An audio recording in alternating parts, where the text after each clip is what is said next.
Assalamualaikum warahmatullahi wabarakatuh. Perkenalkan, nama saya Wilis Kusumo dengan nomor induk mahasiswa 20624010117. Di sini saya akan mempresentasikan tugas bahasa Indonesia dengan mematerikan karya tulis ilmiah.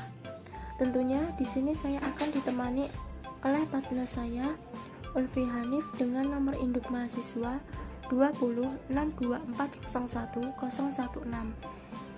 Langsung saja, yuk simak materinya. Ya, terima kasih kepada saudari Wilis Kusumo. Di sini kami akan menyampaikan materi tentang karya ilmiah populer. Pengertiannya, karya ilmiah populer adalah suatu bentuk karya yang tetap berpegang pada prinsip keilmiahan, namun dijelaskan dengan bahasa yang umum dan lebih santai, sampai dengan desain layout yang menarik, sehingga pembaca tertarik dan mudah memahami. Karya ilmiah populer bertujuan dibacakan di muka umum, sehingga penyiaran dan penyebaran karya ilmiah populer biasa dilakukan melalui media massa. Ciri-ciri karya ilmiah populer: yang pertama, bahasa yang digunakan komunikatif, sederhana, dan mudah dimengerti. Kedua, sistematis dan jelas. Yang ketiga, alur karya ilmiah populer disusun dengan bentuk piramida terbalik, yakni yang dimaksud dengan alur piramida terbalik adalah tulisannya dimulai dengan informasi yang penting sampai kurang penting. Hal tersebut berfungsi agar pembaca cepat mendapatkan informasi utama. Yang keempat, berisi pendahuluan, isi, batang tubuh, dan penutup. Yang kelima, bersifat objektif dan mendalam. Yang keenam, menyertakan fakta dan argumentatif. Yang ketujuh, pernyataannya tidak meragukan dan ambigu. Yang kedelapan, menggunakan gaya bahasa yang membuat pembaca seolah-olah merasakan, melihat, dan mengalami kejadian yang ditulis oleh penulis. Yang kesembilan, memakai judul yang informatif sehingga pembaca mudah menangkap maksudnya.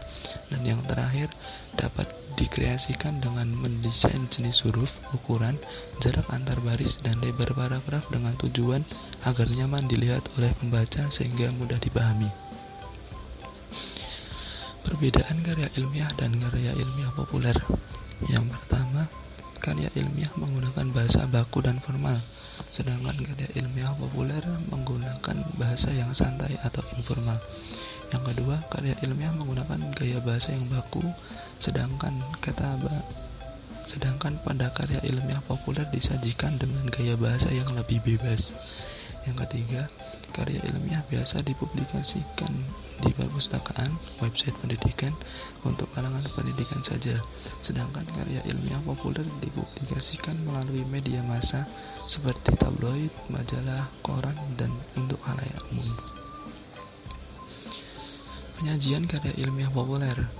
Yang pertama, penyajian deskriptif karya ilmiah populer yang menggambarkan suatu pengetahuan berdasarkan fakta pada bidang keilmuan tertentu tanpa banyak penjelasan tentang proses. Contoh karya ilmiah bentuk populer berjudul Keanekaragaman Hewan Reptil. Yang kedua, penyajian deskriptif beserta penjelasan prosesnya. Hal tersebut seperti penjelasan mengenai riwayat atau latar belakang kejadian tersebut, memuat unsur pertanyaan mengapa dan bagaimana. Contoh karya ilmiah populer berjudul Metamorfosis Sempurna pada Kupu-kupu, Evolusi Bitularia, Siklus Air Hujan. 3. Penyajian deskriptif beserta proses, masalah dan solusinya. Contoh karya ilmiah populer dengan judul Pemanasan Global. Dalam judul tersebut dapat dijelaskan proses terjadinya pemanasan global, dampak pemanasan global, serta cara untuk mengurangi pemanasan global. Contoh karya ilmiah populer bidang pendidikan juga punya beragam bentuk penyajian, yaitu buku, majalah, serta laporan penelitian seperti skripsi, tesis, dan disertasi.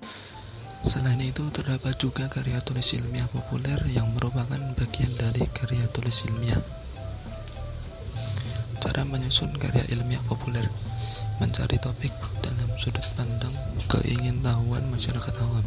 Hal tersebut penting karena pada dasarnya penulisan karya ilmiah populer ini tidak perlu memuat hasil penelitian secara lengkap, karena bukan ditujukan pada orang terpelajar saja, tetapi juga untuk masyarakat luas.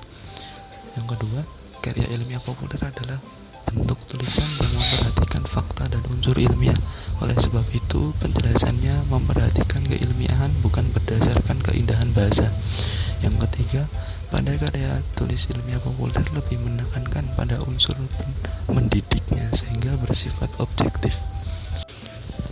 Yang keempat, karya tulis ilmiah populer diambil dari informasi karya tulis ilmiah lain yang diubah, dimodifikasi, dan diramu dalam bentuk bahasa tidak kaku, sederhana, singkat, dan jelas. Oleh sebab itu, karya ilmiah populer lebih cocok disebut dengan tulisan dibandingkan karya ilmiah murni. Yang kelima, kata-kata ilmiah dapat dipertanggungjawabkan beserta menambah sumber rujukannya. Yang keenam, memakai bahasa yang tidak menggurui atau terlalu teknis. Yang ketujuh, penulis sebaiknya memilih topik yang benar-benar dikuasainya, sehingga penyampaian tersebut akurat. Tetapi jika penulis masih pemula dan ingin membuat karya ilmiah populer, maka dapat menggunakan rujukan atau sumber buku sehingga penulis tidak salah dalam memberikan informasi keilmuan yang berakibat akan merugikan pembaca. Yang selanjutnya, menyusun strategi sebelum menulis berkaitan dengan subjek, objek, serta ruang lingkup penulisan. Contohnya, kepada siapa tulisan dibuat, materi apa yang akan ditulis, informasi atau data apa saja yang mendukung penulisan, media publikasi apa yang dipilih, gaya penulisan apa yang tepat dalam suatu kalimat, serta berapa lama waktu untuk membaca tulisan karya ilmiah populer ini.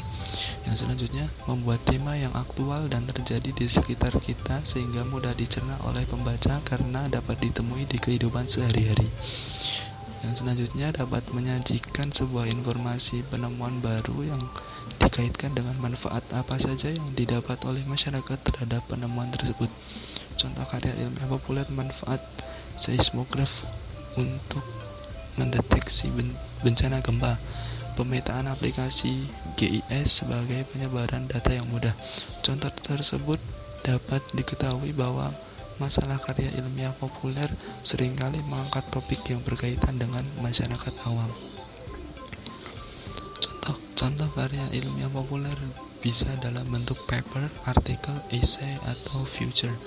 Berdasarkan bahasanya, contoh karya ilmiah populer dalam bentuk artikel menggunakan bahasa jurnalistik, essay menggunakan bahasa sastra, sedangkan future menggunakan keduanya, bergantung kepada jenis future-nya.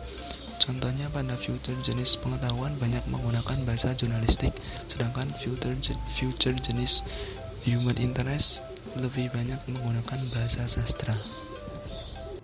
Nah, itulah presentasi dari kelompok kami. Jika ada kurang dan lebihnya kami mohon maaf. Jika ada pertanyaan kami persilahkan. Sekian dan terima kasih. Wassalamualaikum warahmatullahi wabarakatuh.